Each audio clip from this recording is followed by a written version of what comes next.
அதிமுக பாஜக கூட்டணி இணைந்திருந்தாலும் எடப்பாடி வேறொரு திட்டம் மூலம் நிர்வாகிகளுக்கு முக்கிய உத்தரவை போட்டுள்ளார். அரசியலில் தற்போது நுழைந்துள்ள தமிழக வெற்றிக் கழகத்தை எப்படியாவது தன் வசப்படுத்திக் கொள்ள வேண்டும் என்று கேட்டுள்ளாராம். அதிமுக பாஜக மீண்டும் இணைந்ததால் விஜய் சற்று அதிருப்தியில் உள்ளாராம். இவரும் அதிமுகவின் கூட்டணிக்குதான் பெரும் வாரியாக எதிர்பார்த்து காத்திருந்தார். ஆனால் தொகுதி ஒதுக்கீடு, ஆட்சி அதிகாரத்தில் பங்கு என அதிகளவு டிமாண்டுகளை விஜய் வைத்ததால் எடப்பாடி நிராகரித்துவிட்டார். மேற்கொண்டு திமுகவின் கூட்டணி கட்சிகளையும் வலுவிழக்க திட்டமிட்டார்.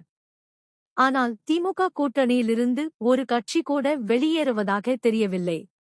இதனால் யாருடனும் கூட்டு இல்லாமல் தனித்து இருக்கிறார். இந்த சூழ்நிலை தமக்கு லாவகமாக பயன்படுத்திக் கொள்ள வேண்டுமென திட்டம் தீட்டியுள்ளார். நாம் திமுகவை வீழ்த்துவதற்காக மட்டுமே பாஜகவுடன் கூட்டணி வைத்துள்ளோம், ஆனால் கொள்கை அடிப்படையில் வேறுதான் எனக் கூறியுள்ளார். இதனால் அதனை சுட்டிக்காட்டி திமுகவை எதிர்க்கும் கட்சிகளை தனி அணியாக கூட்டு சேர்க்க வேண்டும்.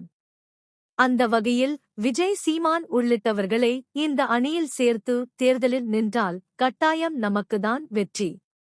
இதனால் இனிவரும் நாட்களில் விஜய் குறித்து எந்த ஒரு விமர்சனத்தையும் முன்வைக்க கூடாதென நிர்வாகிகளுக்கு எடப்பாடி உத்தரவிட்டுள்ளார்.